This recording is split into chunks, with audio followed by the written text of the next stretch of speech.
ایک بات بڑی ضروری ہے، وہ میں نے آپ سے ضرور کرنی ہے۔ ایک آیت ہے قرآن پاک کی سورۃ بقرہ پہلا سپارہ آیت نمبر 120۔ اللہ تعالیٰ نے ایک حد بیان کر دی، فرمایا وَلَن تَرْضَىٰ عَنْكَ الْيَهُودُ وَلَا النَّصَارَىٰ حَتَّىٰ تَتَّبِعَ مِلَّتَهُمْ۔ فرمایا یہ یہودی اور عیسائی تم سے ہرگز راضی نہیں ہوں گے۔ یہ قرآن ہے اور سادہ ترجمہ تفسیر کی بھی ضرورت نہیں۔ یہ معاہدے کر لیں، محبت کے وعدے کر لیں، یہ تم سے راضی نہیں ہوں گے۔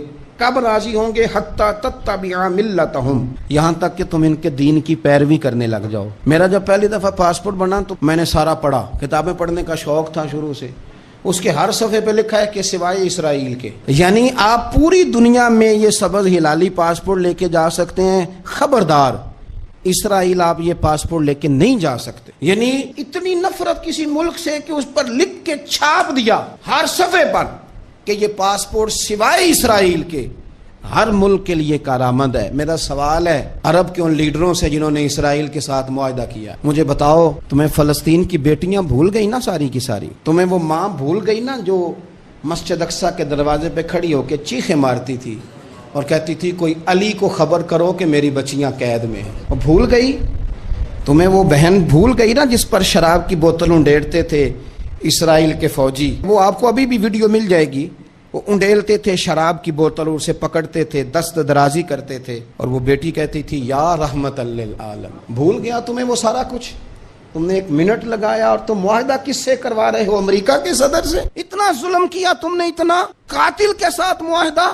کیا سمجھتے ہو فلسطین والوں کا کوئی والی وارث نہیں؟ سنو، میرے رسول کریم صلی اللہ علیہ وسلم نے فرمایا میرا کوئی مالدار امتی دنیا سے چلا جائے، پیسے جائیدادیں چھوڑ کر، نبی پاک صلی اللہ علیہ وسلم نے فرمایا مسلمان ایک جسد واحد کی طرح، ایک جسم کی طرح، ایک حصہ تکلیف میں ہو تو دوسرا اس کی درد محسوس کرتا ہے۔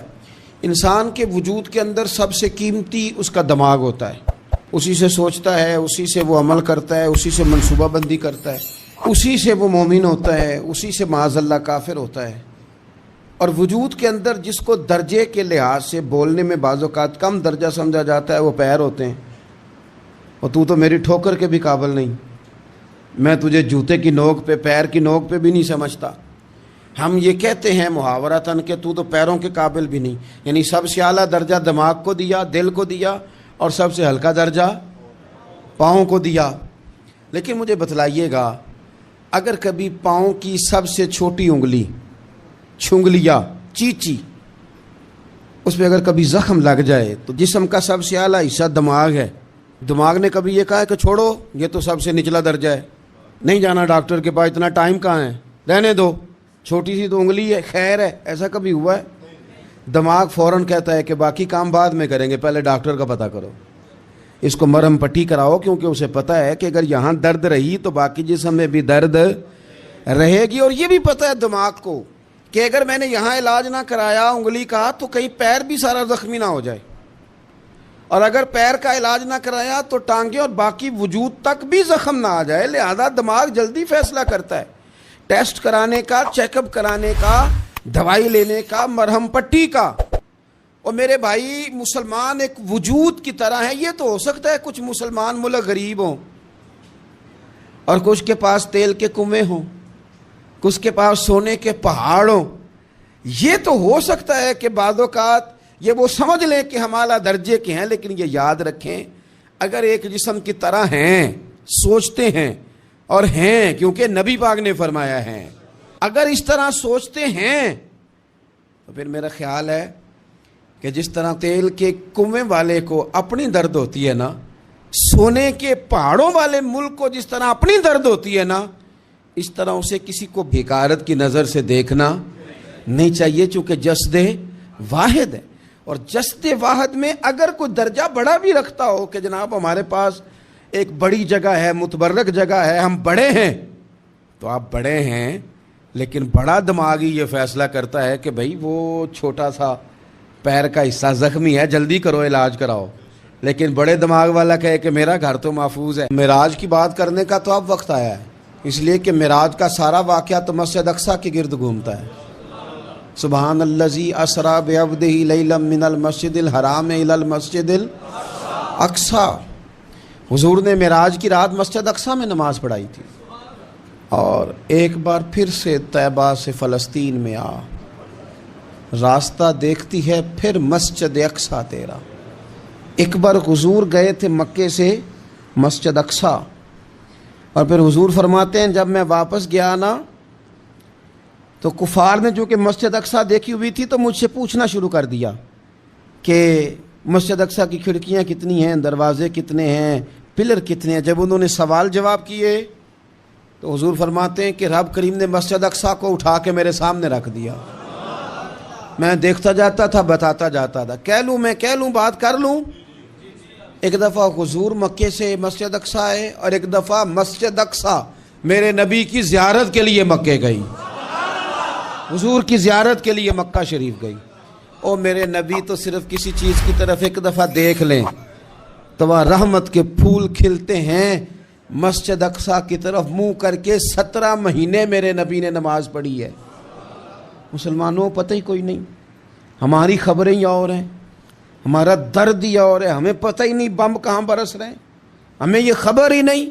اور میں اس دور میں تقریریں کر رہا ہوں جہاں سوتوں کو جگانا نہیں پڑتا، جاگتوں کو جگانا پڑتا ہے۔ سیانے لوگوں کو سمجھانا ہمارے ذمہ لگ گیا، کیا کریں؟ اس قوم کو سکھانا پڑتا ہے جسے پتہ سارا ہے، لیکن جان بوجھ کے آنکھیں ہماری بند ہیں۔ یہ مولوی کو بات کرتا تو لوگ کہتے دیکھو مولوی گالی دیتا ہے، لیکن اگر قائد اعظم محمد علی جناح کہے کہ اسرائیل امریکہ کی ناجائز اولاد ہے تو پھر تو تمہیں ہضم کر لینا چاہیے نا، پھر تو لبرل کو بھی ہضم ہونا چاہیے نا کہ قائد اعظم نے کہا ہے، اور اس ناجائز بچے کو تم نے اتنی طاقتیں دے دی کہ وہ مسلمانوں کے قبلہ اول میں نماز پڑھنے والوں کو بھی نہ بخشے۔ کہاں گئی تمہاری وہ انسانی حقوق کی بڑی بڑی تنظیمیں، کدھر گئی؟ اور میرا پاکستانی میڈیا سے بھی سوال ہے، چند دن پہلے سیالکوٹ میں ایک واقعہ ہوا، ناانصافی ہو گئی جی، ناانصافی ہو گئی جی ایک بی بی کے ساتھ۔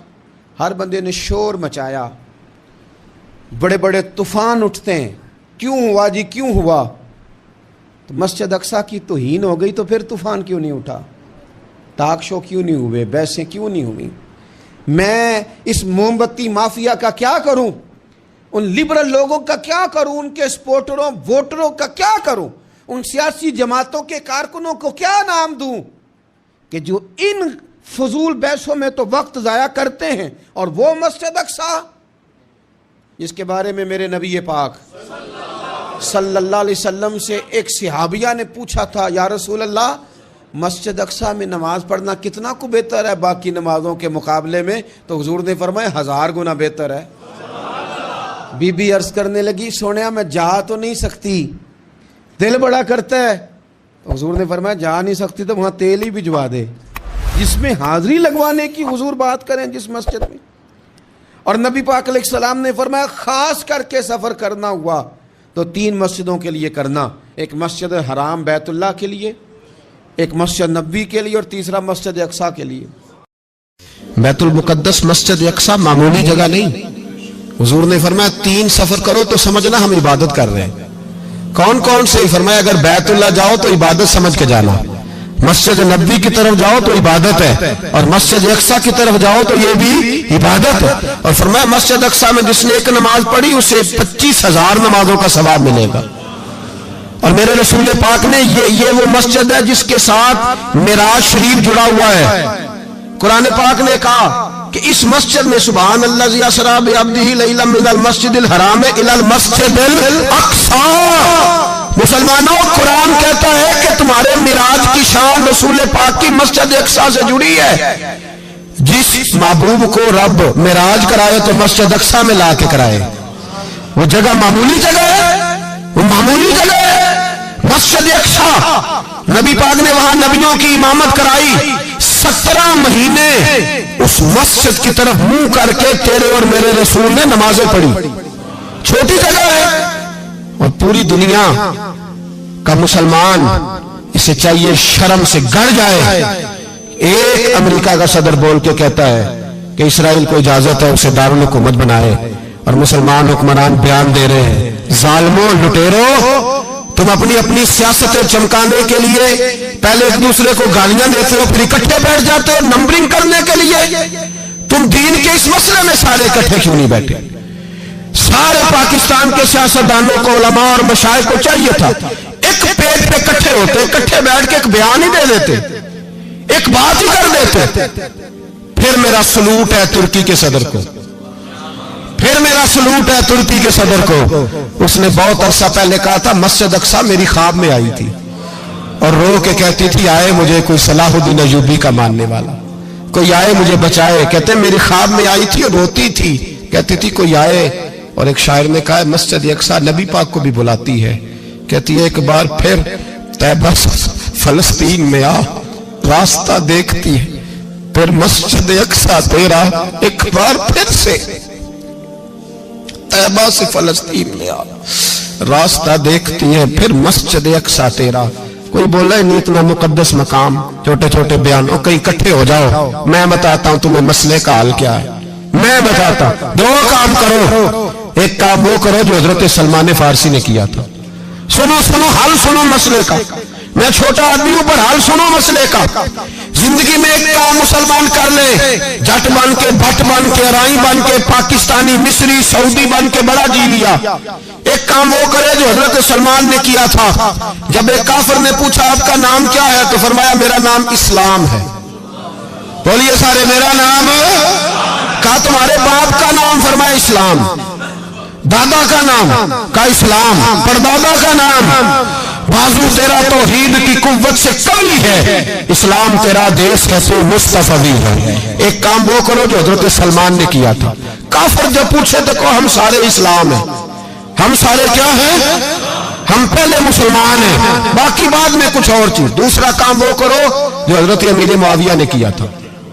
سن لو یہ حال ہے اس مسئلے کا. سنو حضرت مولا علی شیر خدا رضی اللہ تعالیٰ عنہ اور جناب امیر معاویہ کی جنگ ہو رہی تھی، لڑائیاں ہو رہی تھی، اختلافات تھے، فوجیں بیٹھی تھی. حضرت مولا علی اور جناب امیر معاویہ کی جنگ ہو رہی تھی تو روم کے بادشاہ نے، عیسائی بادشاہ نے حضرت علی کو خط لکھا کہ میں تیرے اوپر حملہ کرنے والا ہوں. خط لکھا نا حضرت علی کو، تو جواب حضرت امیر معاویہ نے دیا. چاہیے تھا نا مولا علی جواب دیتے. حضرت امیر معاویہ بولے اور بول کے کہنے لگے اور روم کے کتے، ہم گھر میں جتنا مرضی لڑے، یہ نہ سمجھنا تو علی پہ حملہ کرے گا تو میں تماشا دیکھوں گا. فرمایا تو علی پہ حملہ کر تو صحیح، علی سپہ سالار ہوگا اور امیر معاویہ اس کا سپاہی ہوگا. گھر میں جتنا مرضی لڑے پر رسول اللہ کے نام پہ ہم اکٹھے ہو جایا کرتے. یہ رسول اللہ کا دین ہے، اس پہ ہم اکٹھے ہیں، یکجان ہیں. فرمایا علی سپہ سالار ہوگا اور امیر معاویہ سپاہی ہوگا، اکٹھے نکلیں گے اور کفر کو بتائیں گے کہ اگر تم مسلمانوں کی طرف دیکھو گے پھر ہم یکجان ہیں. پھر ہم بولیے پھر ہم گنبد خضرا کے سائے تلے ایک ہیں، ایک ہیں، ایک تھے اور ایک رہیں گے. اس لیے یہ دو کام اگر مسلمان کرے، دو کام، ٹھیک ہے اختلاف ہو گئے، بڑا کچھ ہو گیا، لیکن ان سے کہیں کہ جب تم آؤ گے تو پھر ہمیں علیحدہ علیحدہ نہیں پاؤ گے، پھر ہمیں تم اکٹھے پاؤ گے، اکٹھے میدان میں نکلیں گے. اور کوئی اتنی لمبی چوڑی بات نہیں. میں کیا کروں، میرا تو آئیڈیل بنتا جا رہا ہے طیب اردگان. عجیب بات ہے نا کہ اس کے پاس ایٹمی طاقت آپ سے کمزور ہے، آپ کی تگڑی ہے. اس کے پاس جو فوجی طاقتیں ہیں وہ اپنی جگہ پر، آپ کی فوجی طاقتوں کا لوہا مانتی ہے دنیا. لیکن پھر مجھے کہنے دو نا، میدان میں بندہ ایٹمی طاقت سے نہیں لڑتا، ایمان کی قوت سے لڑتا ہے. اور بول اٹھا ہے نا، کیا کر لیا اس نے اپنی پارلیمنٹ سے خطاب کیا ہے، مطالبہ ہے، علماء سے گزارش ہے، مشائخ سے گزارش ہے، ہر مکتبہ فکر کے آدمی سے گزارش ہے، علماء اور سیاستدانوں سے اپیل ہے کہ پارلیمنٹ کا مشترکہ اجلاس بلائیں، مشترکہ، اس میں ہر سیاسی جماعت کا لیڈر بیٹھے اور اکٹھے بیٹھ کے ان کو یہ میسج دیں کہ بازو تیرا توحید کی قوت سے قوی ہے، اسلام تیرا دیس ہے تو مصطفی. اور ان کو بتائیں کہ ہزاروں قومیں وجود میں آئیں، دہر میں خشک و تر کے رشتے سے ہم نے بنیاد دوستی رکھی، یاد خیر البشر کے رشتے سے.